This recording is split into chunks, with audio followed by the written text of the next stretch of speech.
Seri kedua Pendekar Empat Alis. Bandit Penyulam. Karya Hulung. Bab 3. Kau menipu aku berdusta. Malam. Tapi malam belum begitu larut. Si Kong Saising tidak mabuk, dan telah pergi. Lu Xiaofeng, tentu saja, tidak diracuni. Si Kong Saising bukan tipe orang yang suka memasukkan racun ke dalam arak. Di samping itu, jika ia menggunakan racun, Lu Xiaofeng tidak akan meminumnya. Tapi terlihat secercah senyuman di wajah Su Bing. Ia tentu akan kalah kali ini. Ia tiba-tiba menarik nafas. Ia tentu kalah. Benda itu ada padamu, dan kau tahu kalau ia akan datang untuk mencurinya. Bagaimana mungkin ia bisa berhasil? Ia adalah raja pencuri, dan seorang raja pencuri tentu memiliki segala macam cara yang aneh dan ganjil untuk mencuri sesuatu benda. Kau benar-benar tidak yakin kalau kau dapat mengalahkannya? Su Bing bertanya. Lu Xiaofeng tertawa kecil dan menuangkan secangkir arak untuk dirinya sendiri. Tapi ia tidak meminumnya, ia hanya menatapnya, seakan-akan terpesona olehnya. Apa yang sedang kau pikirkan? Orang yang menginginkan dia mencuri benda itu darimu. Su Bing bertanya. Lu Xiaofeng tidak membantahnya. Mungkinkah orang ini adalah orang yang sama dengan orang yang menyulamnya? Su Bing bertanya. Sangat mungkin. Jika aku adalah kamu, aku akan memutar otakku untuk mencari cara agar bisa memaksanya memberitahuku siapa orang itu. Kau bukan aku. Bagus juga kalau begitu, Su Bing tersenyum manis. Jadi aku tidak menanggung semua kekhawatiran dan kesulitan yang kau miliki. Dan itulah sebabnya kau sangat bahagia. Ya, sangat bahagia. Nah, karena kau sedang bahagia, kau akan memberitahukan? Lu Xiaofeng tiba-tiba tersenyum. Memberitahu apa? Su Bing tampaknya telah lupa lagi. Tentang sepatu merah, tentunya. Su Bing mengedip-ngedipkan matanya beberapa kali, dan merasa bahwa ia tak bisa menyimpan rahasia ini lagi. Kau tahu pavilion baju hijau? Ia tiba-tiba bertanya. Lu Xiaofeng mengangguk. Tentu saja ia tahu. Nah, sepatu merah itu seperti pavilion baju hijau, sebuah organisasi yang sangat rahasia. Satu-satunya perbedaannya dengan pavilion baju hijau adalah tidak ada laki-laki di dalam organisasi ini. Maka mereka lebih keji dan kuat daripada pavilion baju hijau. Mengapa begitu? Karena wanita memang lebih kuat daripada pria. Su Bing tertawa dan menjawab dengan cerdik. Dan tidak ada lagi, itu saja. Itu saja. Lu Xiaofeng hampir melompat keluar dari kulitnya. Apa maksudmu dengan itu saja? Itu saja, artinya itu saja yang aku tahu. Su Bing menjawab dengan santai. Itu artinya, walaupun kau menodongkan sebilah pisau di leherku, aku tak bisa bercerita lebih banyak lagi. Lu Xiaofeng terdiam dan hanya memandangi gadis itu dengan tatapan bodoh selama beberapa saat. Wanita memang lebih kuat daripada laki-laki, ia menarik nafas, mereka tidak bermain secara jujur. Sejak kapan aku tidak bermain dengan jujur? Su Bing menatapnya. Apakah aku tidak memberitahumu siapa orang-orang yang memakai sepatu merah ini? Apakah aku juga tidak memberitahumu bahwa sepatu merah adalah sebuah organisasi yang sangat rahasia? Kau tidak puas juga? Ternyata bukan hanya mereka tidak bermain dengan jujur, mereka juga merasa lebih pintar sendiri. Lu Xiaofeng tersenyum sabar. Kau tahu kalau si penyulam berjenggot besar itu adalah seorang wanita yang menyamar, kan? Su Bing tampaknya agak malu karena ucapan Lu Xiaofeng itu dan mengedip-ngedipkan matanya beberapa kali. Dan kau juga tahu kalau ia memakai sepatu merah. Kau tahu cukup banyak sebenarnya. Dan itulah sebabnya aku merasa puas. Lu Xiaofeng menarik nafas.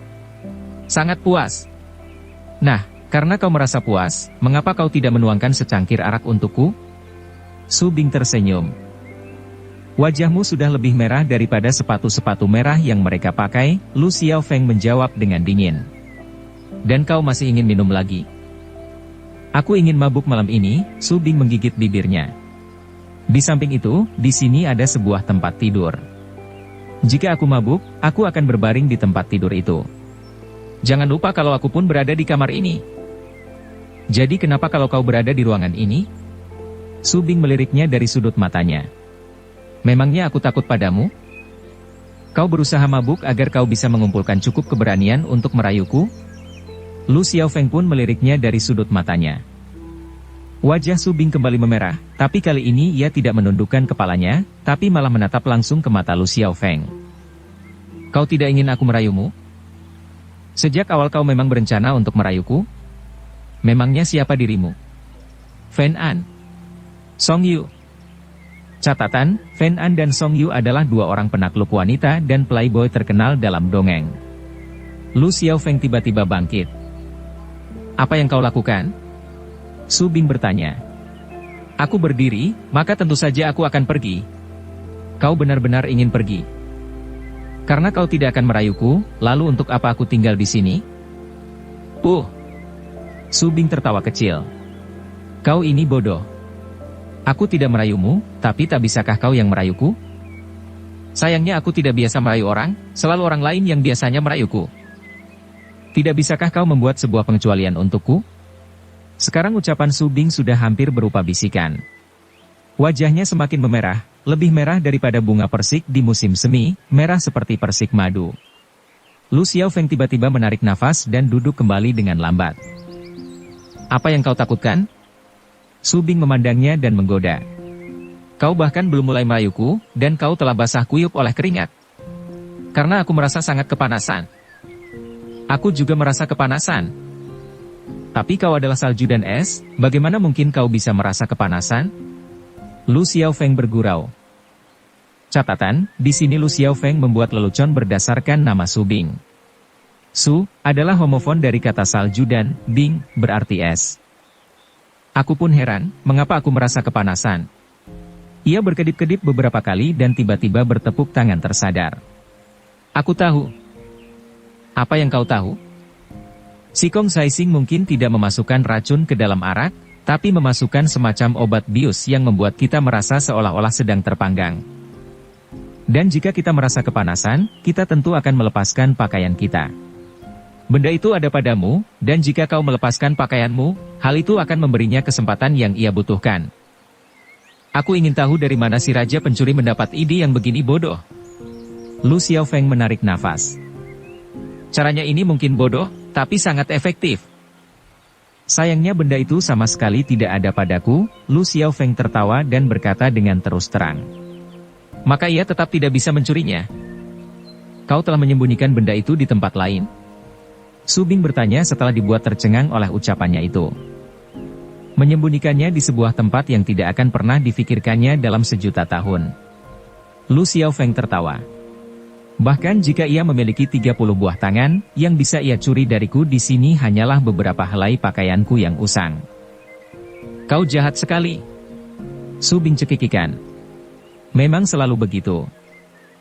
Saat itu ada seseorang yang sedang berada di atas atap bangunan seberang. Tentu saja, ia tak lain tak bukan adalah Sikong Saising. Saat ini ia sedang mencaci maki Lu Xiaofeng di dalam hatinya. Si keparat kecil ini benar-benar bajingan. Ia lupa kalau ia sendiri adalah seorang bajingan, seorang yang bukan bajingan tidak akan pernah bersembunyi di atas atap dan menguping percakapan orang lain. Di mana bajingan kecil ini menyembunyikannya? Sikong Saising mulai mengingat-ingat kemana saja Lu Xiaofeng pergi seharian tadi. Tadi mereka minum-minum di luar, dan ketika waktunya telah tiba, mereka pindah ke dalam. Selain dari dua tempat ini, Lu Xiaofeng hanya pernah buang hajat sekali. Mungkinkah ia menyembunyikannya di tempat buang hajat? Itu adalah kemungkinan yang sangat bagus, Lu Xiaofeng si bangsat ini bisa melakukan apa saja. Atau mungkinkah ia menyembunyikannya di dalam kendi arak, tempat yang ia kira tidak akan pernah aku pikirkan. Sekarang Lu Xiaofeng telah melepaskan jubah luarnya dan meletakkannya di punggung kursi di dekat jendela. Jendela itu tidak ditutup. Benda itu jelas tidak berada di dalam jubah tersebut, kalau tidak ia tak akan bersikap begitu tidak memperdulikannya. Lu Xiaofeng bukanlah orang yang tidak teliti, dan menggali 680 ekor cacing pun tidaklah lucu. Sikong Saising memutuskan untuk pergi. Ia baru saja hendak bangkit tapi tiba-tiba berhenti dan matanya bersinar-sinar. Jika Lu Xiaofeng memang menyembunyikan benda itu di dalam jubah, bukankah itu adalah tempat yang tidak ia perkirakan sama sekali? Apakah ia sengaja mengucapkan kata-kata tadi agar didengar oleh si Kong Saising? Bangsat kecil ini benar-benar seekor rubah cilik. Si Kong Saising tertawa pada dirinya sendiri. Tapi sayangnya hari ini kau bertemu dengan seekor rubah tua. Senyumannya membuat tampangnya sedikit mirip dengan seekor rubah tua. Jubah itu tergantung di atas punggung kursi sana, ia bisa melihatnya, tapi tidak bisa menyentuhnya. Maka apa yang harus ia lakukan? Tentu saja rubah tua ini punya cara. Raja pencuri bukanlah gelar yang ia curi. Suara tawa terdengar dari dalam ruangan itu, apa yang membuat mereka begitu gembira? Apakah mereka sedang menertawakan orang tolol yang berada di luar, yang sedang makan angin dan menonton mereka minum arak? Si Kong Saising tiba-tiba melompat turun dari atap, mendorong pintu hingga terbuka, dan berjalan masuk. Mata Su Bing hampir melompat keluar dari kelopaknya ketika ia melihat si Kong Saising dengan perasaan terkejut, seakan-akan ia tidak pernah membayangkan bahwa orang ini akan muncul secara tiba-tiba. Lu Xiaofeng juga demikian. Tapi si Kong Saising tidak memperdulikan mereka, duduk, dan meminum secangkir arak. Minum arak rasanya memang lebih enak daripada makan angin. Ia bergumam pada dirinya sendiri. Siapa yang menyuruhmu makan angin? Su Bing tersenyum. Aku sendiri. Apakah kau juga seorang tolol besar seperti dia? Su Bing mengedip-ngedipkan matanya dan tertawa. Bahkan walaupun aku bukan orang tolol, paling tidak aku berkepala kosong. Kau mengakui kalau kau berkepala kosong? Su Bing berusaha menahan tawanya. Jika aku tidak berkepala kosong, lalu mengapa aku mau bertaruh dengannya? Si Kong Saising menarik nafas. Kau pikir itu tidak ada gunanya? Si Kong Saising mengangguk. Dan itulah sebabnya taruhan ini dibatalkan. Taruhan ini dibatalkan? Lu Xiaofeng hampir menjerit. Apa maksudmu taruhan ini dibatalkan? Taruhan ini dibatalkan, artinya taruhan ini dibatalkan. Tapi kita telah membuat perjanjian. Banyak perjanjian yang kemudian dibatalkan. Dan banyak ucapan yang bisa dianggap sebagai kentut. Aku tidak paham, Lu Xiaofeng tersenyum sabar setelah menatapnya sambil tercengang heran sebentar. Mengapa kau tiba-tiba membatalkan taruhan ini? Kau kira aku tidak tahu, kotoran apa yang sedang kau keluarkan? Si Kong Saising mendengus. Memangnya, kotoran macam apa yang aku keluarkan? Kau akan membiarkanku mencuri benda itu dan kemudian mengikutiku untuk melihat pada siapa aku memberikan benda itu. Si Kong Saising mendengus. Dengan cara itu, walaupun aku menang, aku juga yang rugi akhirnya. Bagaimana kau bisa berpikir begitu? Lu Xiaofeng tampak seperti seorang anak kecil yang polos. Aku tidak paham. Kau pasti paham, kau lebih paham daripada siapapun. Mengapa aku sengaja membiarkanmu menang? Lu Xiaofeng menarik nafas. Kau benar-benar mengira kalau aku suka menggali cacing? Karena kau benar-benar ingin mengetahui siapa orang yang menyuruhku mencuri benda itu. Dan untuk itu, hanya ini satu-satunya cara. Untuk mendapatkan apa yang engkau inginkan, kau bersedia melakukan apa saja. Kau benar-benar menganggap aku orang seperti itu? Lu Xiaofeng tersenyum sabar. Aku tidak peduli kau orang macam apa, aku tidak mau meneruskan taruhan ini lagi. Karena aku telah memutuskan bahwa aku tidak boleh terperdaya olehmu. Ia menuangkan secangkir arak dan meminumnya dalam satu tegukan. Setelah itu ia mundur dan tertawa sebanyak 3 kali. Arak yang bagus. Rasanya jauh lebih enak daripada angin. Kalimatnya itu belum selesai ketika ia berjalan keluar dari ruangan tersebut. Lu Xiaofeng memperhatikan kepergiannya, dan duduk termangu sebentar sebelum sebuah senyuman tiba-tiba tersungging di bibirnya. Orang ini benar-benar seekor rubah tua. Kau benar-benar bermaksud membiarkan dia menang? Su Bing bertanya. Rubah tua itu benar, memang hanya ini satu-satunya cara agar aku bisa tahu siapa yang memberikan tugas itu padanya. Lu Xiaofeng tertawa. Dan semua yang kau ucapkan tadi memang untuk memberitahu padanya di mana benda itu berada. Tepat sekali. Tapi aku masih tidak bisa membayangkan di mana tepatnya kau menyembunyikannya. Su Bing menarik nafas. Benda itu ada di dalam pakaianku. Di dalam jubah yang ada di kursi itu? Su Bing tertegun. Dari tadi ada di situ. Tapi barusan kau bilang. Aku mengatakan itu karena aku tahu bahwa cepat atau lambat ia akan tahu bahwa aku sedang berusaha untuk mengalihkan perhatiannya.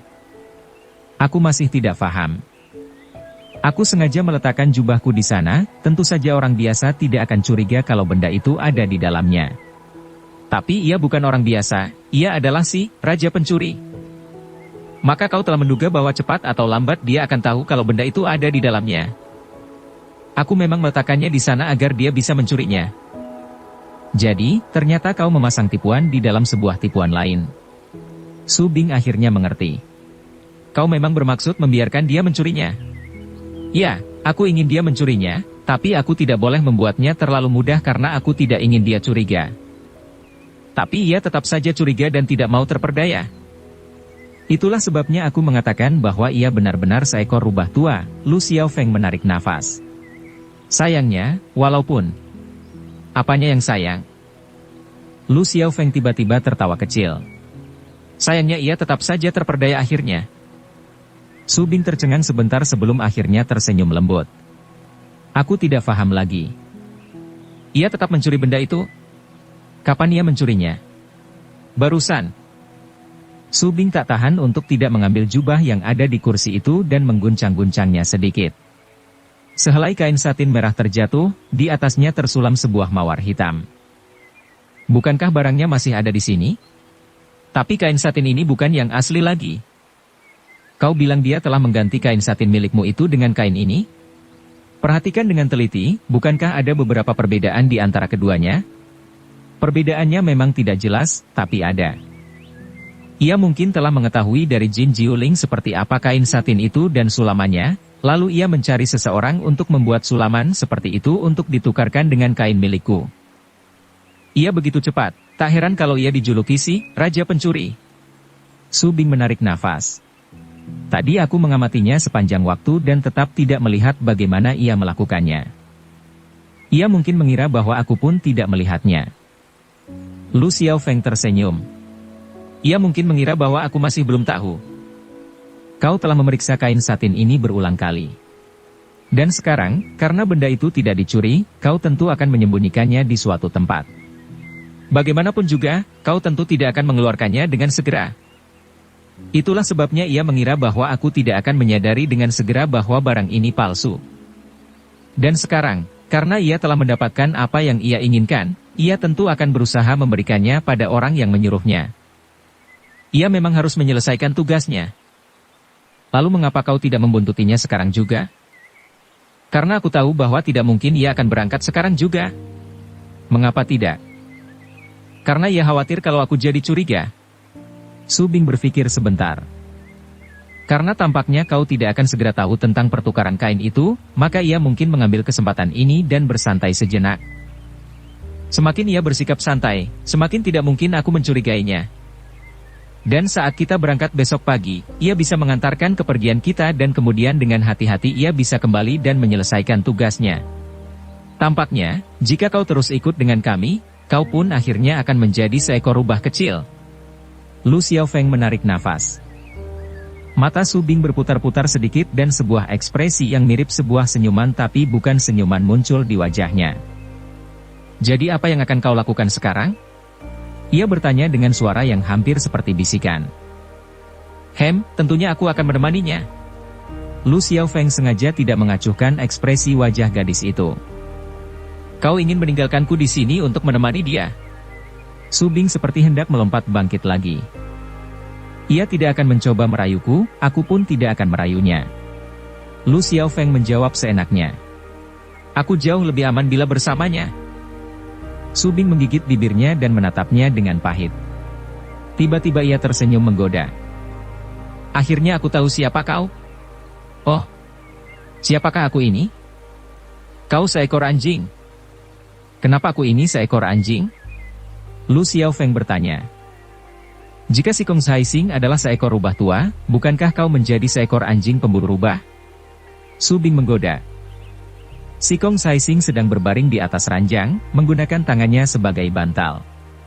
Ia sedang memusatkan perhatiannya pada cangkir arak yang ada di atas dadanya. Lu Xiaofeng sering minum arak seperti itu. Bukan hanya itu, bila Lu Xiaofeng minum dengan cara seperti ini, ia tak pernah menumpahkan setetes arak pun. Jika Lu Xiaofeng bisa melakukan sesuatu, maka si Kong Saising harus mempelajarinya.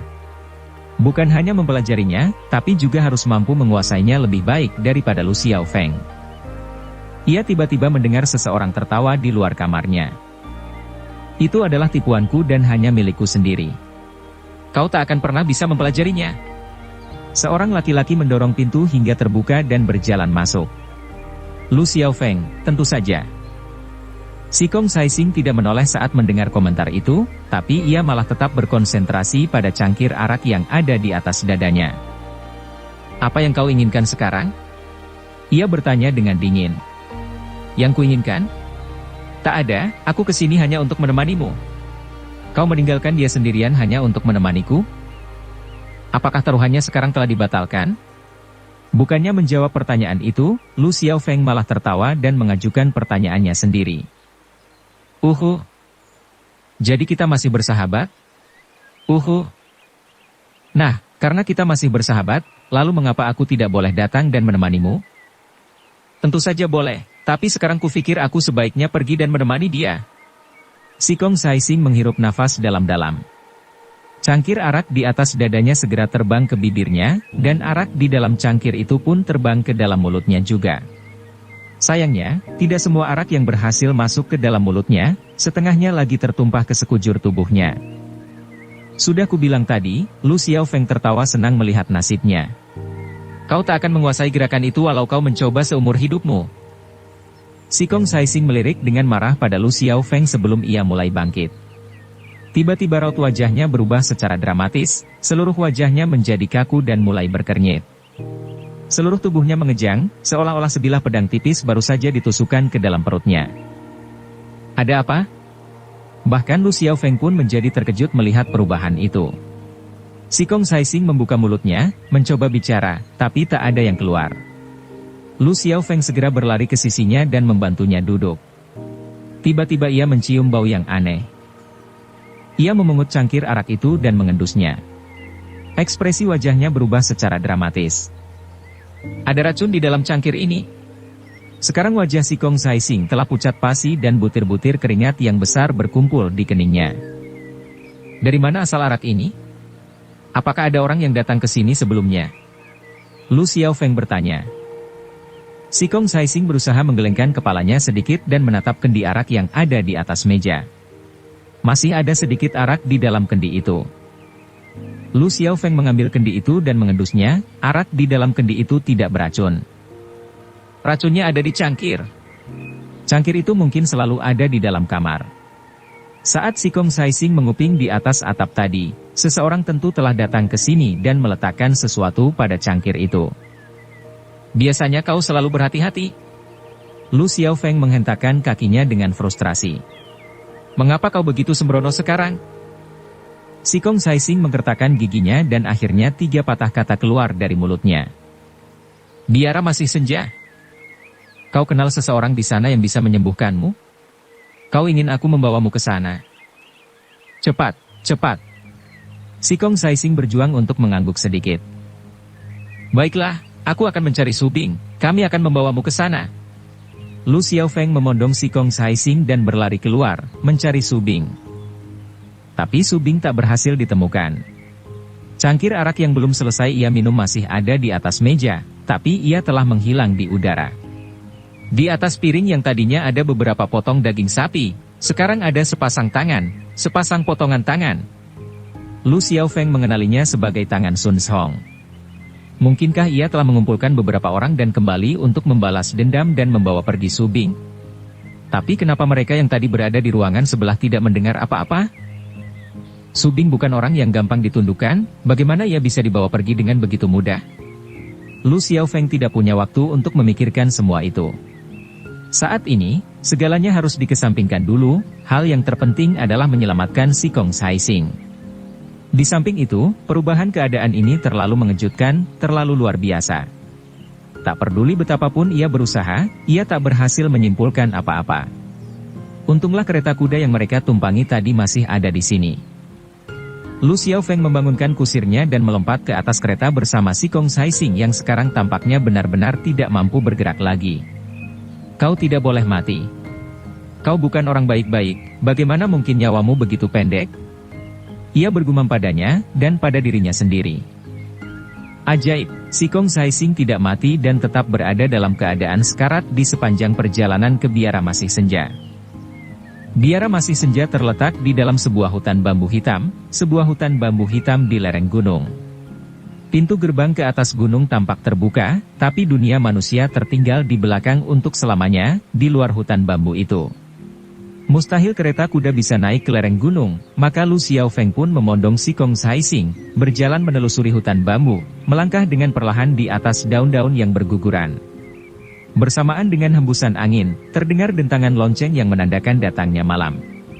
Tapi malam belum turun, warna matahari terbenam memenuhi seluruh angkasa, hari masih senja. Kau mampu. Hal ini memang sukar, tapi kau pasti mampu. Lu Xiaofeng bergumam ketika ia menunduk untuk melihat si Kong Saising yang berada di dalam pondongannya, sambil berusaha menarik nafas. Tubuh si Kong Saising menggigil sedikit dan ia mengerang dengan perlahan, seolah-olah ia mendengar kata-kata Lu Xiaofeng. Bagaimana perasaanmu? Lu Xiaofeng segera bertanya. Aku lapar. Si Kong Saising tiba-tiba membuka matanya. Kau lapar? Lu Xiaofeng terkejut. Ya, 2 hari terakhir ini kau naik kereta dan makan minum sepuas hatimu dan aku hanya bisa bersembunyi di dalam kereta sambil mengunyah roti kue yang dingin. Bagaimana mungkin aku tidak kelaparan? Si Kong Saising mengedip-ngedipkan matanya pada Lu Xiaofeng. Lu Xiaofeng terdiam. Ia seperti baru menelan 600 ekor cacing hidup. Hati-hati membawaku, jangan jatuhkan aku ya. Si Kong Saising memberi perintah. Oh, aku akan berhati-hati, tapi aku khawatir hal itu tak akan membunuhmu. Lu Xiaofeng mengedip-ngedipkan matanya. Tiba-tiba ia mengangkat tubuh si Kong Saising di atas kepalanya dan membantingkannya ke atas tanah. Tapi sebelum si Kong Saising menyentuh tanah, tiba-tiba ia bersalto di udara. Malah, ia bersalto sebanyak 7 atau 8 kali dan mendarat dengan perlahan di atas tanah. Ia melirik Lu Xiaofeng dan mulai tertawa begitu kerasnya hingga tubuhnya pun membungkuk. Seharusnya kubiarkan kau mati di sana. Lu Xiaofeng berkata dengan nada pahit. Hanya orang baik yang mati muda, bagaimana mungkin orang sepertiku mati? Si Kong Saising masih tertawa. Ia mengakui bahwa dirinya memang bukan orang baik-baik. Kau tidak diracuni orang, ya? Tentu saja tidak. Siapa yang bisa meracuni seekor rubah tua yang abadi seperti diriku? Racun yang ada di cangkir arak itu adalah sesuatu yang kau masukkan sendiri? Itu bukan racun. Si Kong Saising tertawa dengan nada penuh kemenangan. Itu hanya ramuan jamu yang baunya seperti racun. Tapi tidak ada akibatnya sedikit pun walau kau memakannya sebanyak 1 kilogram. Kau pura-pura keracunan untuk membuatku sibuk dan membawamu ke sini. Jika aku tidak melakukan hal itu, lalu bagaimana lagi caranya agar aku bisa keluar dari tempat itu? Bagaimana kau bisa melakukan semua itu? Di sepanjang jalan kau pura-pura sekarat dan tidak bergerak sedikit pun. Aku punya cara sendiri. Jangan lupa, bukan saja aku ini si Raja Pencuri, aku juga seekor rubah tua yang cerdik. Tapi jika bukan karena seekor rubah kecil, tipuanmu itu mungkin tidak akan berhasil semudah ini. Lu Xiaofeng tiba-tiba mendengus. Rubah kecil. Si Kong Saising tampak terkejut mendengar pernyataan itu. Selain dari dirimu, apakah ada seekor rubah kecil lagi? Mungkin bukan seekor rubah kecil, tapi tentu saja seekor rubah betina. Lu Xiaofeng mendengus. Aku tahu kalau aku tidak bisa mengelabuimu terus-menerus. Si Kong Saising tertawa terbahak-bahak. Kau tidak sebodoh itu. Kapan kau merencanakan tipuan ini dengan Su Bing? Waktu kau pergi untuk buang hajat. Mengapa ia mau menuruti rencanamu? Mungkin karena ia jatuh cinta padaku. Si Kong Saising berkata dengan seenaknya. Ia bisa jatuh cinta pada seekor rubah tua sepertimu. Aku rasa kau tidak paham, semua wanita mencintai rubah tua. Si Kong Saising menertawakan dirinya sendiri. Tampaknya ia telah terhipnotis oleh salah satu tipuan jahatmu, sedemikian rupa sehingga ia mau melakukan sesuatu seperti ini. Lu Xiaofeng menarik nafas, tapi tiba-tiba ia mengajukan sebuah pertanyaan lagi.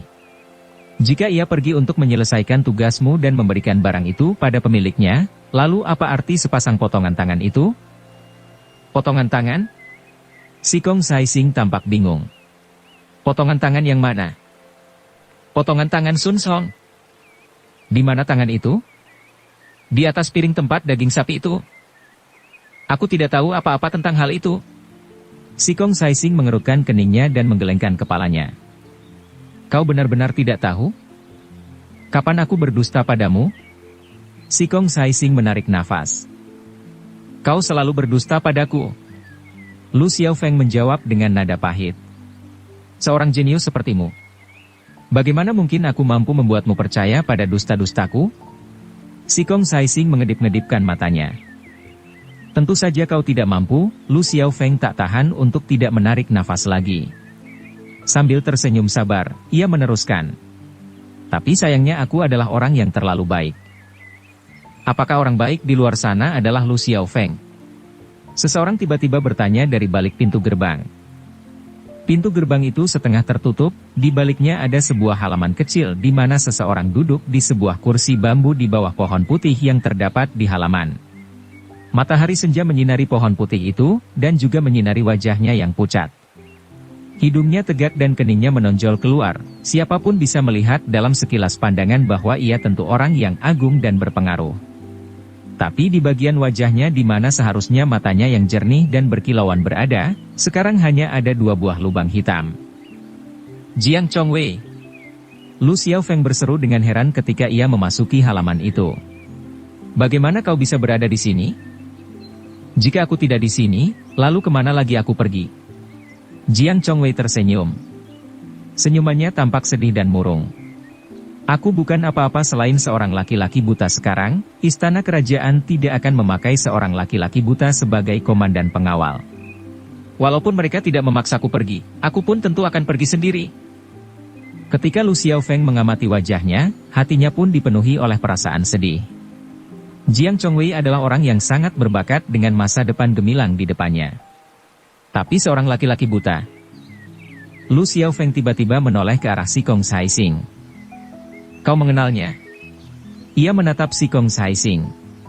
Si Kong Saising mengangguk. Kau tahu kenapa ia menjadi seperti ini? Si Kong Saising menarik nafas.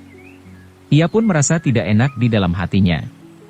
Karena kau tahu, sekarang kau seharusnya memberitahu padaku siapa orang itu. Siapa? Orang yang menyulam kain itu, orang yang menyuruhmu mencurinya dariku. Kau kira mereka adalah orang yang sama? Benar. Mungkin kain satin itu memang milik orang itu, tapi mengapa orang itu ingin aku mencurikannya? Mungkin ada sebuah rahasia padanya dan orang itu takut kalau aku menemukannya. Kau telah memeriksa kain itu berulang kali? Tidak cukup sering. Si Kong Saising tidak menjawab. Ia tampak ragu-ragu untuk mengambil keputusan. Kau berhutang budi pada orang ini. Tapi jika orang ini melakukan semua perbuatan itu, jika kau masih memiliki secercah rasa kemanusiaan di hatimu, maka kau seharusnya tidak melindungi orang ini. Kau memaksaku untuk mengatakannya. Kau harus memberitahuku. Baiklah, ku beritahu padamu. Si Kong Saising tiba-tiba menarik nafas. Orang itu adalah dia. Ia tiba-tiba menunjuk ke depannya. Lu Xiaofeng secara naluriah menoleh ke arah yang ia tunjuk dan melihat seseorang berjalan keluar dengan lambat dari dalam biara, dengan kepala tertunduk. Dia adalah seorang pendeta wanita Tao yang berjubah ungu, berkaus kaki putih, dan sebuah jepit rambut ungu yang terbuat dari giok terpasang di rambutnya yang hitam legam. Wajahnya pun tampak pucat. Di matanya yang jernih seperti air terlihat perasaan sedih dan gelisah yang bahkan memberikan dirinya kecantikan yang tak dapat diuraikan dengan kata-kata. Sederhana tapi seperti tidak berasal dari alam dunia, cantik seperti semburat sinar matahari ungu di ujung langit sana.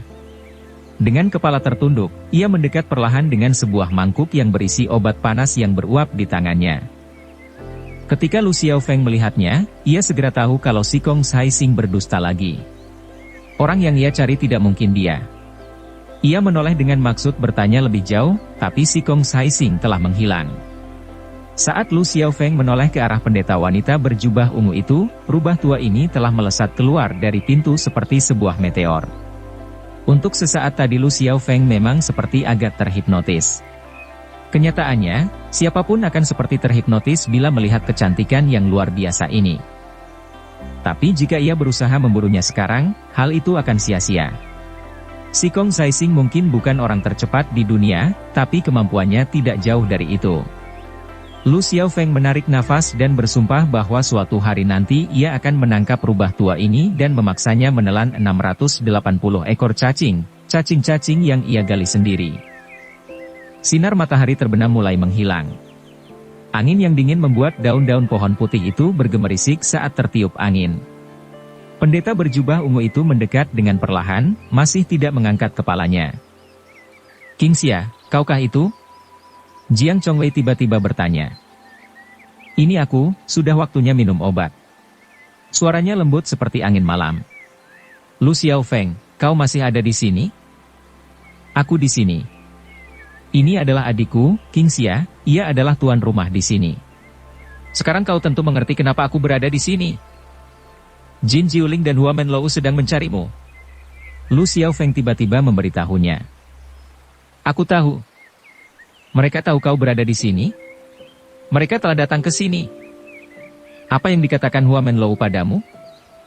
Sebuah ekspresi yang sangat aneh tiba-tiba muncul di wajah Jiang Chongwei. "Ia berkata padaku, jangan lupa kalau dia pun buta, dan lebih jauh lagi, jangan lupa juga kalau dia memiliki kehidupan yang luar biasa." Ia berkata dengan perlahan. "Lahan. Tentu saja kau tidak lupa. Dan itulah sebabnya aku masih hidup." Seorang laki-laki seperti dia tiba-tiba menjadi buta, bukanlah hal yang mudah untuk memiliki keberanian agar tetap hidup. Ia benar-benar orang yang luar biasa.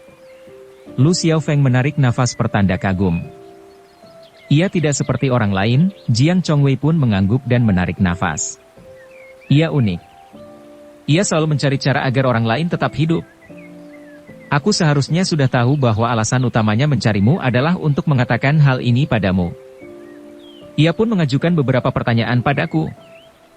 Pertanyaan macam apa? Dan membawamu ke sini.